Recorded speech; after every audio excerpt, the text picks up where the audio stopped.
All right, this day week, Anthony Joshua versus Francis Ngannou.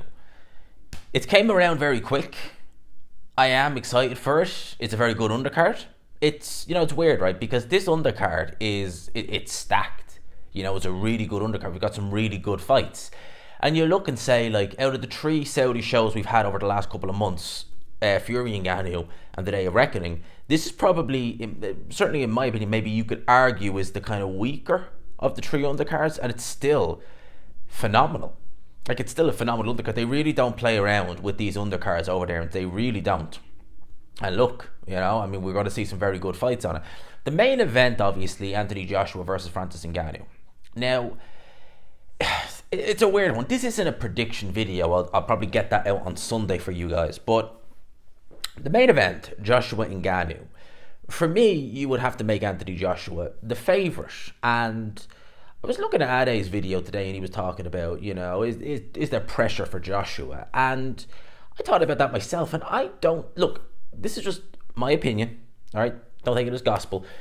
But I don't really get the sense, just from what I've seen of Anthony Joshua, certainly in that face-off, that he really feels necessarily that he's under any pressure.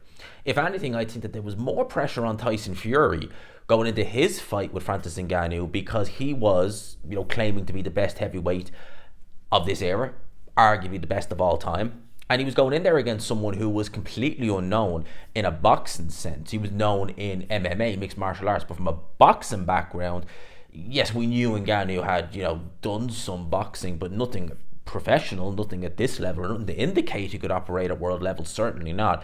There was an element of Mayweather-McGregor to it. And Mayweather-McGregor, that's one of those fights that, again, I'll never forget the casuals' reaction to that.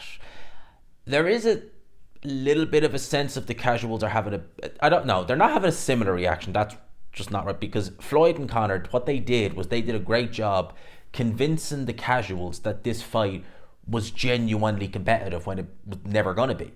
They did a very good job at that, to the point where, again, I will never forget, because at the time I was in a job which had loads of people in it at any given time.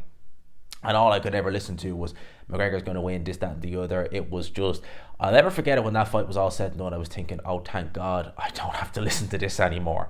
Because on paper, we all knew that it was a reasonably easy fight for Floyd. With Floyd going into that fight, he retired against Berto. He had no championship. So, yeah, you would turn around and say, look, he's not staking his claim to be the best in the world at this given moment in time. So, yeah, against McGregor, yeah, but the fact that it was sold to us as this really dangerous fight for Floyd, it was never going to be that. And we saw that on Fight Night. Against Fury, I felt that there was pressure on him because, again, he was staking his claim to be the best heavyweight in the world. He was the WBC, well, still is WBC heavyweight champion of the world. And I felt that going in there against Ngannou, an unknown commodity, you should go in there have an easy night. And, you should feel a certain degree of pressure to perform well, because we all expect you to. Went into the fight, got dropped. Ngannou won his rounds in there, but ultimately Fury did come out on top. But even in defeat, Ngannou's stock rose, and even in victory, although it's a victory for Tyson Fury, I felt, yeah, fair enough, he legitimately won it. I felt close, but legit won it. After that, a lot of people were just looking like, oh my God, what is going on here? With Joshua, I know Eddie Hearn will tell you he's the best heavyweight in the world. Eddie Hearn's a promoter, of course he's going to tell you that. Of course he's going to tell you that, but is he a top heavyweight? He certainly is. No one can dispute that. I think given the fact that Ngannou's performance against Fury was so good, you look at it and you could say it was a good performance. Yes, Fury did underperform, but Ngannou definitely performed well. He performed better than certainly I would have thought, and many others would have. The fact that a lot of the casuals are looking at this thinking, this is a really competitive fight. This could go either way. Ngannou's power and Joshua, it's like that. For me, I make Joshua favourite. But the fact that the casuals are looking at this like it's a competitive fight, the fact that Eddie Hearn's the only really guy saying Joshua is the best in the world. Maybe Ben Davison is saying it. I don't know, because Ben Davison, training Anthony Joshua. Joshua seems happy with him. Don't mention the war, Tyson Fury.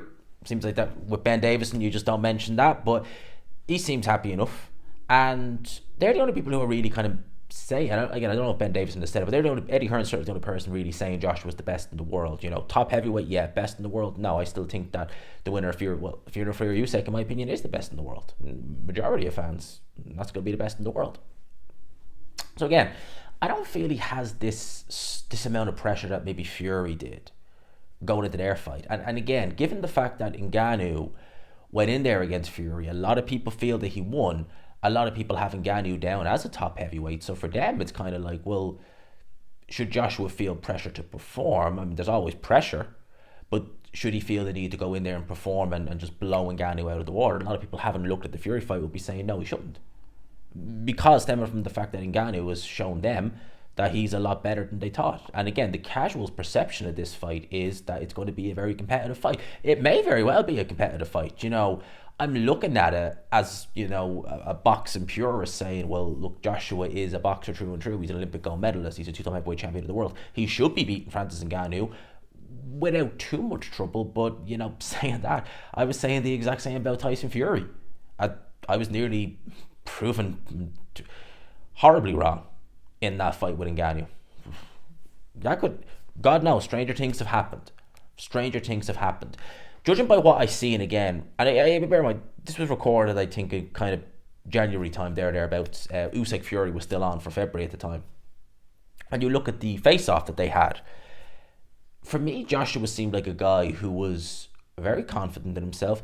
It didn't seem like he had the weight of the world on his shoulder or the weight of expectation on his shoulder. It just seemed like this was a fight where he's going in, he's getting well paid. At the time, he was thinking this is literally the last phase onto a world title shot. You may still get a world title shot, but maybe not against the winner of Fury Usyk. Might be for a vacant title. We don't know. But it almost seemed like Joshua, in a sense, and I don't want to mean this in a sense if he felt like he dodged a bullet by not fighting Wilder. It was almost like, okay, I've signed for Wilder. I've kept my end of the deal. He hasn't. He's lost. And he lost to a guy I beat. And not only that, I beat a guy who Fury struggled with. And now I'm going in there and fighting someone who, again, Fury struggled with. So it's like, I'm doing everything I need to do. My contenders are either losing, or my contemporaries are either losing, or they're making very hard work of something. And here I am, making things look easy. Again, for me, he didn't seem like a fighter who had a lot of pressure. He just seems like a fighter who's actually in a very good place. Whether that's because, he's got a couple of wins under his belt, he feels a bit of confidence coming back. The training set up is how he wants it now with Ben Davison. Joshua doesn't seem like someone who has certainly pressure going in. And do I think he has the same pressure that Fury does?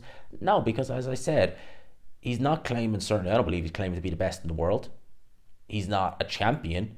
And Ngannou showed a lot of us that he isn't a bad fighter. Not a bad fighter. Is he a elite heavyweight? I don't think so. I think if he started in boxing, God knows where he might have ended up. But now at 37 years old, he's not an easy night's work. But I still think the likes of Joshua should be getting rid of him. Bit of a long one here, but that's my thought. Do I think Joshua is under pressure?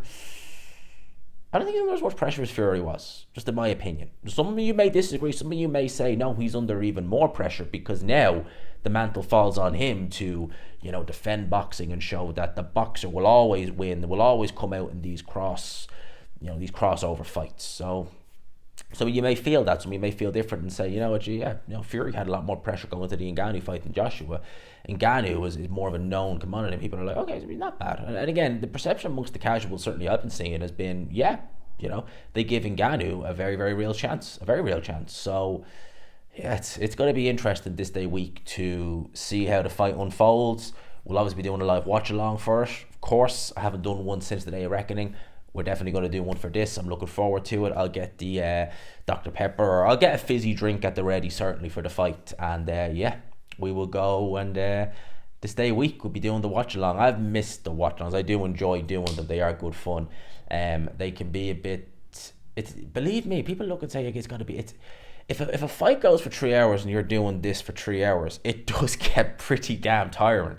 It genuinely does. It's not easy. It's fun, but it's not easy. It does get tiring talking for 3 hours. And I love to talk. No girl's ever gone on a date with me and said, well, he didn't say much. No, believe me, it keeps going. But goddamn, the 3 hours is pushing it for anybody. I'll leave it there. Hope you enjoyed it. Smash the like button if you could. Subscribe, of course, as always, if you haven't already. For now, lads and lassies, I'll leave it there. Peace.